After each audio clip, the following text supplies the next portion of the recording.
She fights like him, operates like him, and never speaks. It's as if Soundwave had a twin, Starscream theorized aloud. Megatron looked toward Soundwave. The comms officer tilted his head, not in defense, simply listening. Knockout stepped forward, holding a data tablet. There's something else. I ran a resonance scan from the mine. What little trace was left matched the spark signature in the database, he trailed off. Well, Megatron snarled. It was sound waves, Knockout said as he backed away from Megatron, wondering if he'd be struck. Megatron was shocked. He turned to Soundwave, thinking. Are you suggesting Soundwave was responsible? Dreadwing asked. Silence followed. Then Megatron spoke to Soundwave. Your twin sister was presumed dead, wasn't she? Soundwave pulled up the archive of his sister's ship. It read that the Sara was deceased in the final medical transport to have left Cybertron. Not very accurate, these archives, Knockout said. Unless our dearest communications chief is not being honest with us, what is more likely, after all, that his dead twin sister has come back to life? Or that it was he that interfered? Arachnid said with a smile. Soundwave turned from her to Megatron, shunning her with his body language. Soundwave, if we can recruit her, she would be a powerful force on our side, Megatron said thoughtfully. We can win this war easily with her fighting for us. After the successful surgeries of both RC and Ratchet, they recovered in the Autobot base. Stillknight had spent more time with the Autobots, not only monitoring their recovery, but also standing by to assist the strike teams. She had given them many of her Energon reserves, which allowed them to ease their search. Despite this, they had still programmed the human computer to identify Energon and Cybertronian signatures. As the children grouped around a small digital device laughing, Bulkhead and Bumblebee were organizing some of the supplies and Energon that Stillknight had offered from her base. Optimus stood near Stillknight, who was reevaluating the patients and their progress. The human computer gave an alert with a loud beeping sound. Optimus walked over to it. Bulkhead and Bumblebee made their way from the back of the base. An unknown Cybertronian signature. It appears ancient, Optimus said. Should we check it out, boss? Bulkhead asked. Optimus thought for a moment and looked at the patients he had. He wasn't sure what this was, but the signal would soon reach the Decepticons. Any hope of reaching this object would soon be lost if they lingered too much. With such a disadvantage in the war, they should really try to get anything that might help them. He turned toward the others. Stillknight had not left her patients. I believe it would be prudent for us to investigate, Optimus said. Ooh, I want to go, Miko shouted. Miko, the cons are really on edge. Now is not a good time for field trips, Bulkhead replied to her. Optimus walked over to the medical bay from the console. Stillknight, would you be comfortable in leaving your patients for a while? I think it would be helpful to have you with us as we investigate this object, Optimus asked. Stillknight turned to him and slowly nodded. She then downloaded some information onto a scanning pad and handed it to Bumblebee. Bumblebee took it and looked from her to Optimus. Yes, Bumblebee will stay and look after the others, Optimus said. Bulkhead, prepare to ground bridge. Miko complained, and Stillknight and Bulkhead walked behind Optimus through the ground bridge. As they exited, they found themselves in a rainforest. There wasn't really a clear path with how overgrown everything was. There were large trees with vines hanging down, and plants growing on the trees. Then the ground was filled with plants, and it seemed that there were more plants growing on those plants. Even the logs that had fallen were carpeted with more plant life. Stillknight stood, taking it all in, but was trying to carefully not disturb the plant life. She focused on the placement of her feet during each step. As she looked around, she saw flying creatures above and remembered the Lunari. As a sort of reflexive response, she emitted a calming Lunari trill. The others turned to her and saw her taking in the forest life as the rays of sun washed over her through the trees. The birds responded to the trill and sang back. Bulkhead looked from Stillknight to Optimus with a puzzled look. Optimus then referred to his scanning device and began guiding them toward the signal. Stillknight walked carefully through the forest, and some of the birds began to fly near her. In a thicker patch of forest, they had to travel around a rock formation to follow the signal. Because Stillknight operated alone and was a very capable warrior, Optimus decided that Bulkhead would stay with him, and Stillknight could walk around the other way. It began raining, and their footsteps filled with mud. As Optimus and Bulkhead made their way around the rock formation, they noticed an opening. As they walked through it, they found a chamber. It seemed too deliberate to be a natural formation. They looked closer at the walls. "Optimus, there's something here, beneath the vines," Bulkhead said. He moved some vines out of the way and saw some ancient Cybertronian glyphs.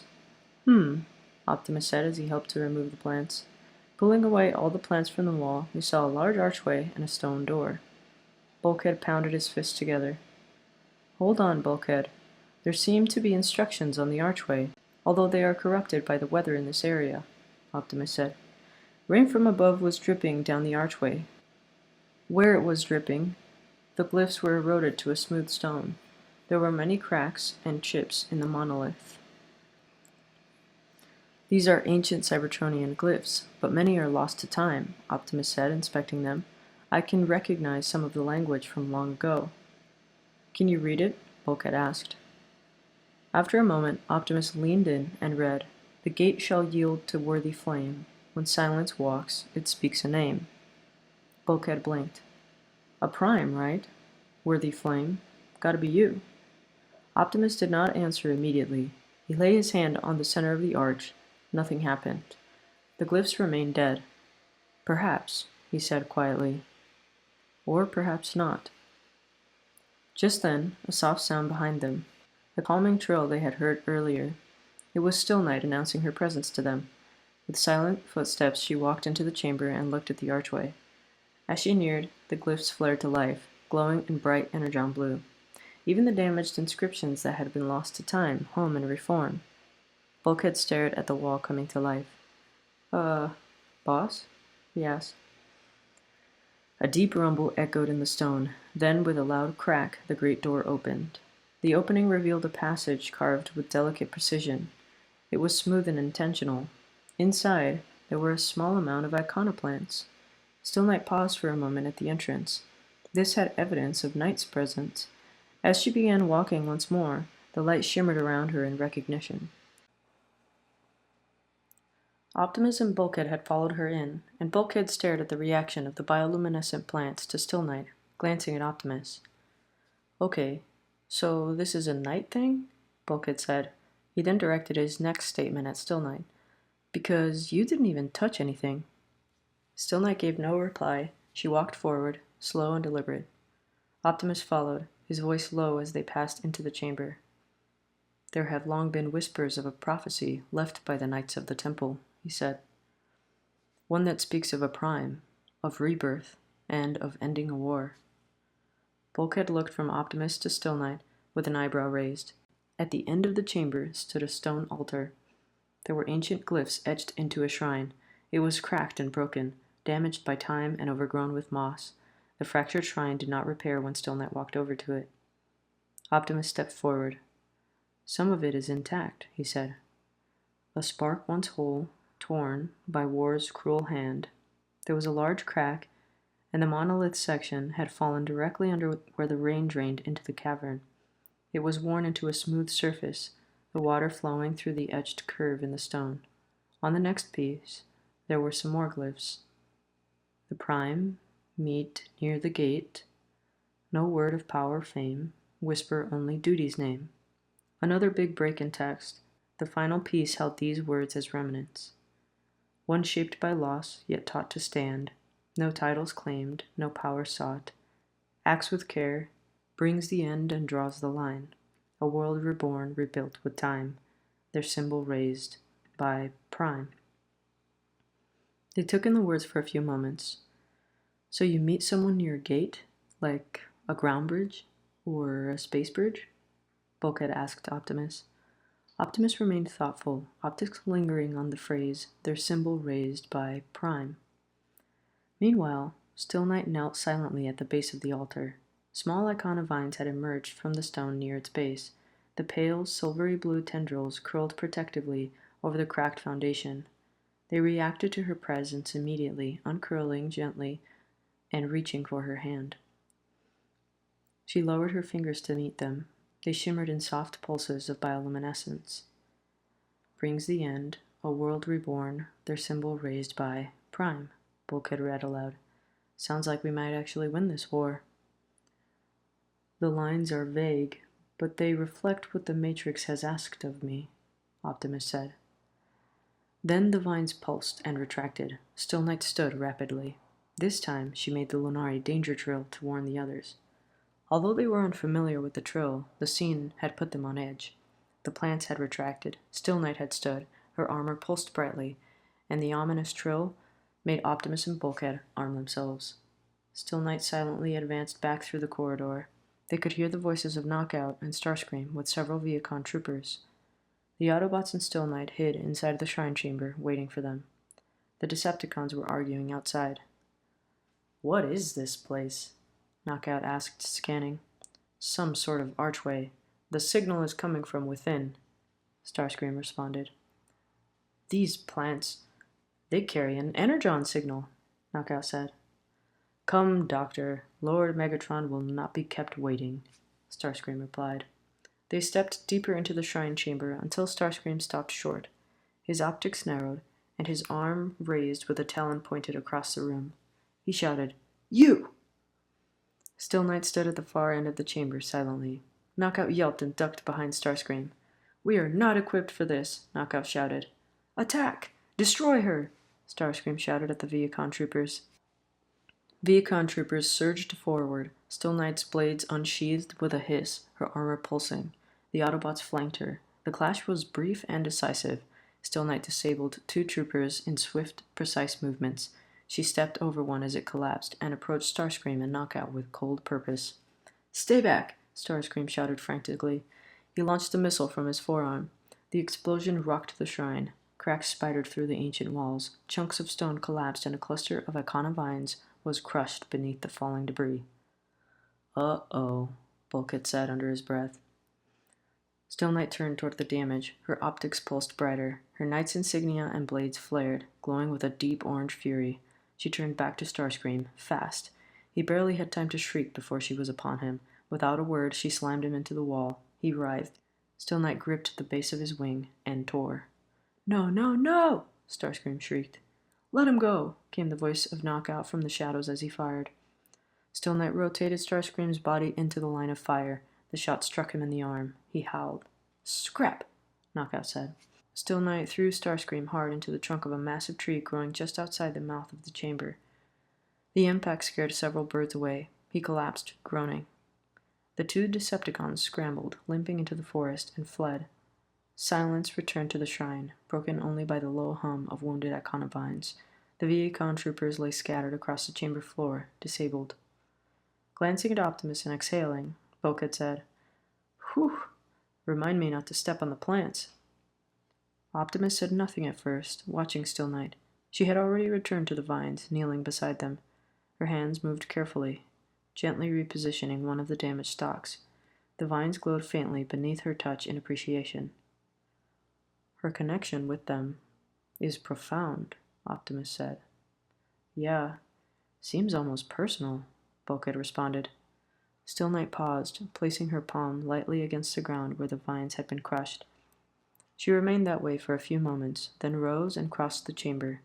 At the altar, Stillknight knelt once more and rested her arms on her knees with her palms up, lowering her head in meditation. Zephron was walking the inner colonnade of the temple when he saw the Icona plants along the pillars pulse. Curious, he paused. He considered whether Stillknight had something to do with it. Since he was already walking toward the meditation chamber, he decided to go ahead and meditate. When he did so, his mind entered a misty and ethereal veil, a plane of mist and memory. He waited patiently. Then, Stillknight came to him, emerging from the mist. In this form, they could speak, not with word, but with thought. Despite the vastness of space that separated them, they could communicate as they once did, as mentor and trainee. "Zephron." Stillknight's meditation figure offered a knight's bow.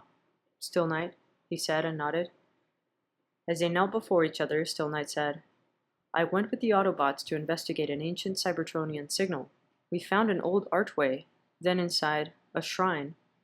There were Icona plants there, Zephron, Stillknight said. Zephron found that unexpected. He considered what she said. On the shrine was a prophecy. It refers to bringing the end and a world reborn. It also mentioned a prime.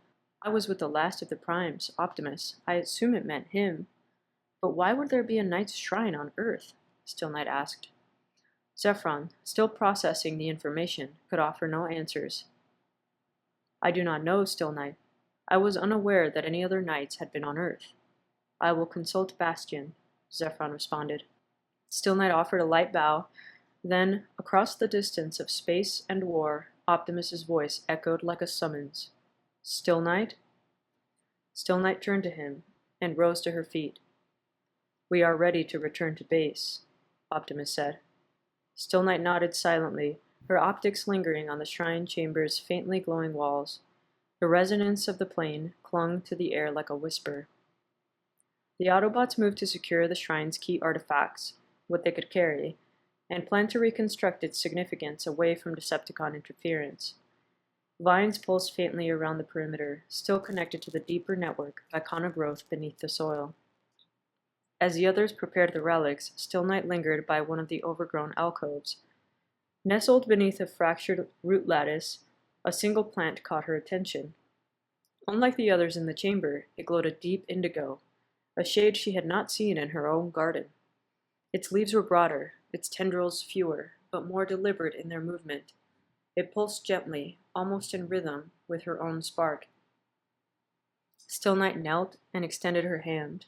The plant responded, tendrils reaching forward.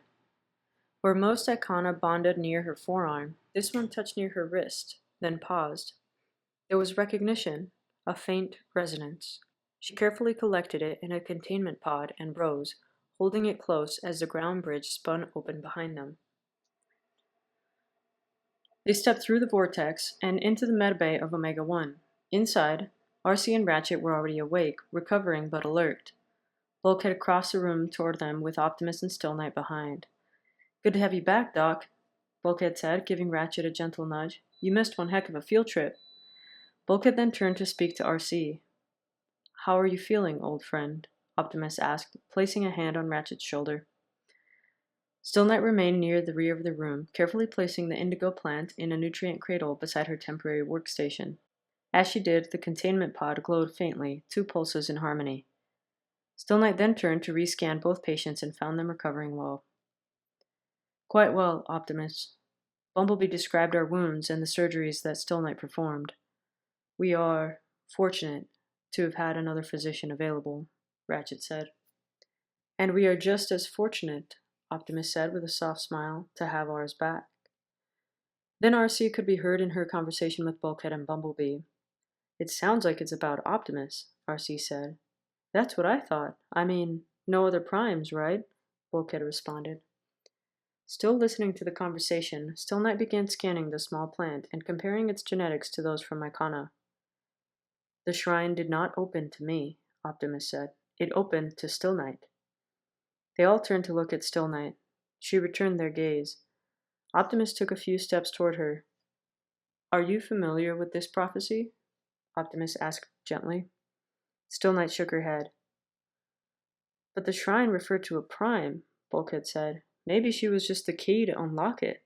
Stillknight opens it, and it shows us it's actually about Optimus. They considered this. Is there any chance it could refer to a different prime? Or even a different time? RC asked. There is no way to know for certain. Prophecies were made by the ancients, but they do not typically refer to a specific date, and as this one was worn by the weather and rain, we do not know if it could have referred to another prime long ago. This is not the only war to have affected our people, Optimus said. Stillknight looked over at him. This was an interesting thought. There had been many wars before. Maybe this referred to something that happened already, long ago, when there had been more primes. But why then would there be evidence of knights there previously? Could it have been one of the original 13 that this referred to, at the time when some knights were primes? And it said, a world reborn, rebuilt with time? Ratchet asked. So that means Cybertron will live again. We have always believed Cybertron might one day be reborn, but how and under whose leadership, that is what remains uncertain, Optimus said. Well, it can't be the Decepticons, Bumblebee interjected. Unnoticed to the rest, Stillknight twitched at the sound of the name. The last bit said, "A world reborn, rebuilt with time, their symbol raised by Prime," he added. Right, so this shrine, it opened to her, RC motioned to Stillknight, but it talks about you, Optimus. I mean, the Prime, the rebirth, the end of the war. That's your entire life mission, right? Ratchet gave a sigh of relief. Optimus, it is good to hear good news. After all the loss we have suffered, comrades and our planet, the battle at times felt hopeless.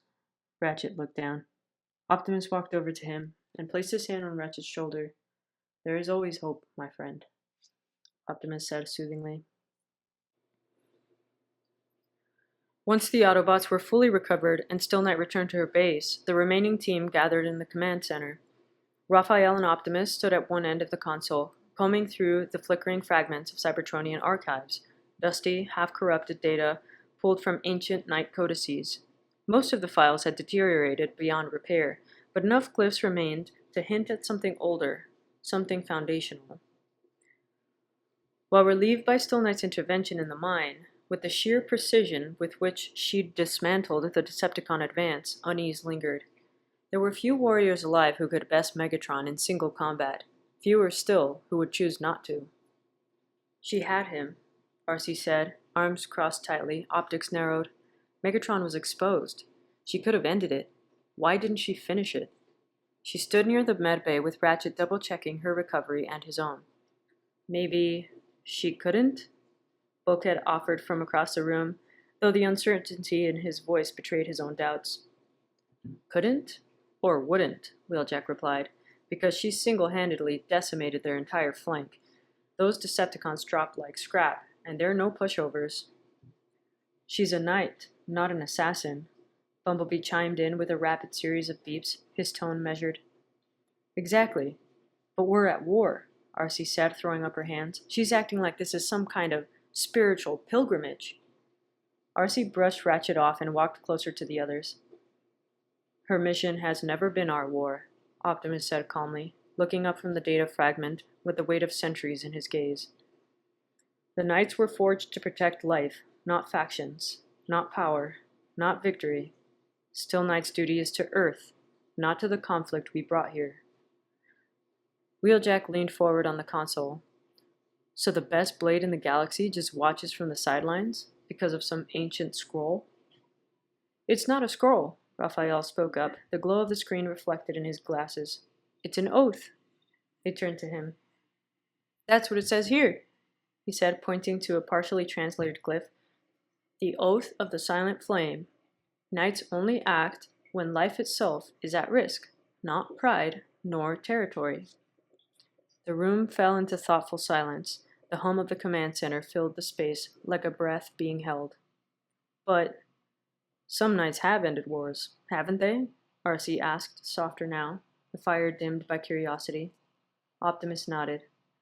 They have, but not for conquest or retribution. They struck only when the war itself threatened to devour the world it touched, not when the cost was strategic, but when it became existential. He looked at the others, his soldiers, his friends, each processing the choice Stillknight had made. She does not seek victory, Optimus said at last. She seeks preservation. The glow of the monitors cast a dim light across their faces. The question isn't whether she can stop Megatron, Optimus said. It's whether she believes she should. And for a moment, no one argued, because deep down, they all knew he was right. Nico's voice broke the quiet.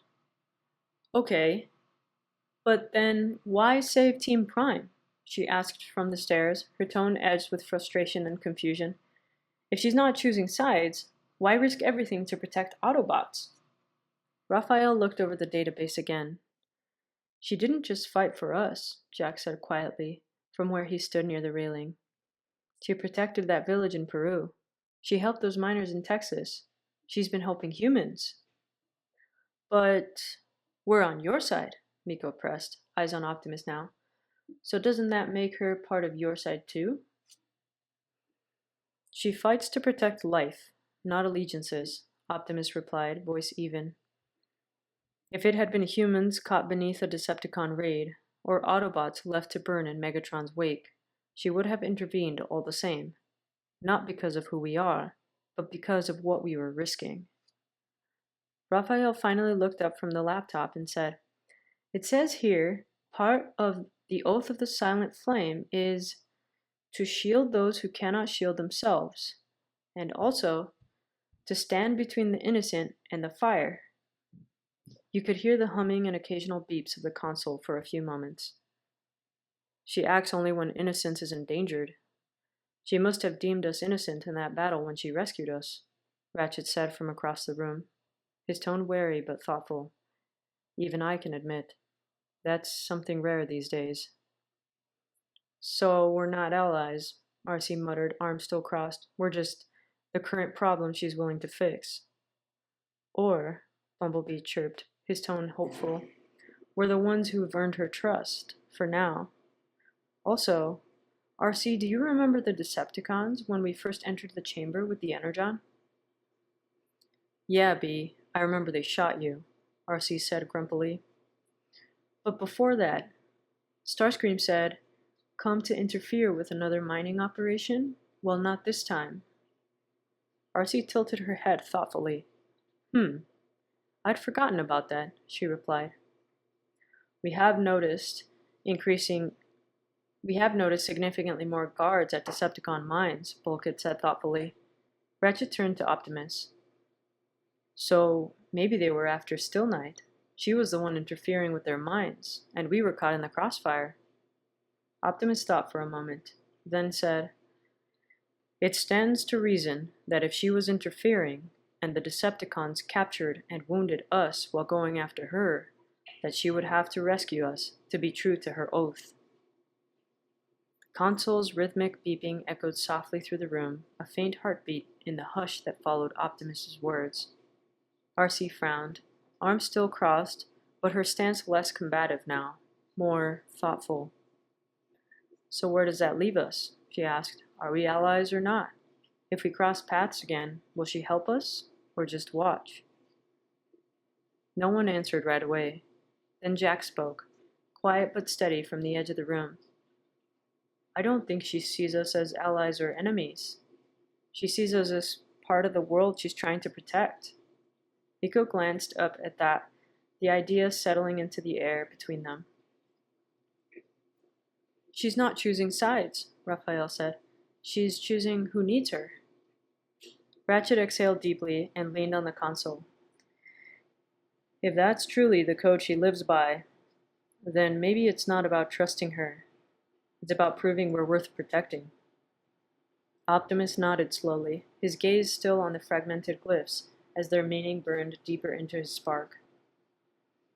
"She walks a path older than our war," he said.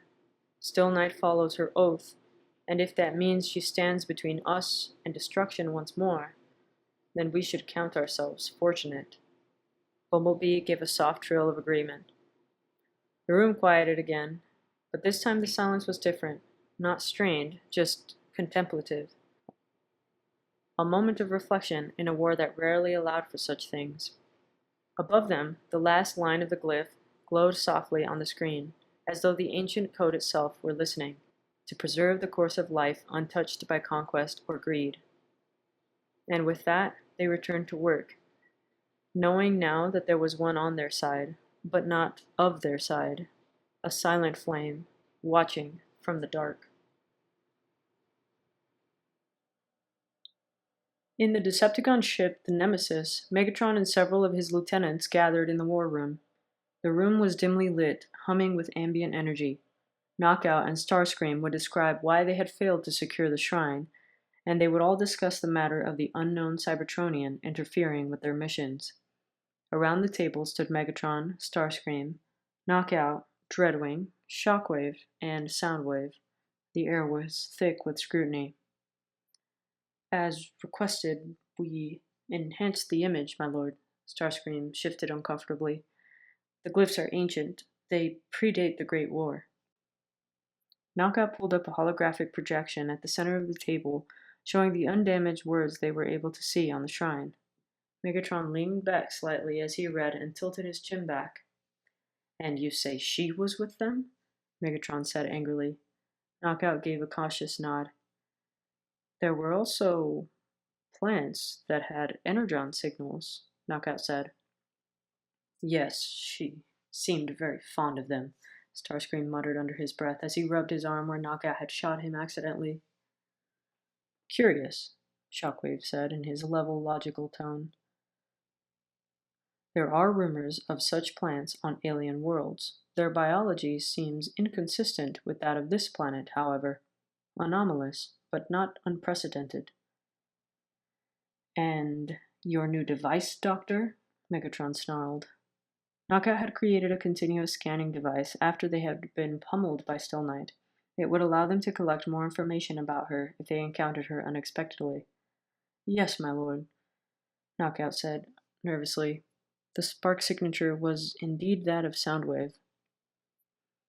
Soundwave's chin tilted upwards, and he searched for the data on Knockout's device to compare the details himself. And yet, Soundwave did not leave the ship during that time, Dreadwing said. So it is indeed his twin, Thesara. But she was reported dead, and she was a physician, not a warrior, Starscream said, shocked. Megatron turned to face the large viewport. Soundwave watched the conversation quietly. She may not have been a warrior then, but she certainly is one now, Dreadwing said. Then Soundwave pulled up the file in the archive that reported on Thesara's death. Thesara, physician, born of a split spark, deceased. In the final medical transport to have left during the exodus of Cybertron, Decepticon attack on a nearby vessel led to a collision with the transport. All hands lost. Escape pod was found crash-landed on the desolate moon Tombstone Glacier, with no evidence of life. Some nonsensical rumors arose that she was rescued by Knights of the Temple. No evidence ever emerged. Knights of the Temple? Ha! Knockout laughed. An ancient myth to keep travelers obedient, Starscream scoffed. The others considered the text more carefully. That region is near where the energon-producing plants are rumored to exist. The pattern is compelling, Shockwave said. I thought the Knights of the Temple were some ancient cult that spent all day meditating, Knockout added mockingly. They are also rumored to be fierce warriors, and a fierce warrior this one is, Dreadwing said slowly. Megatron was looking out the viewport again. First, he and his key lieutenants were easily defeated by one warrior, and now they find a shrine that said the Prime will win the war. There was only one way.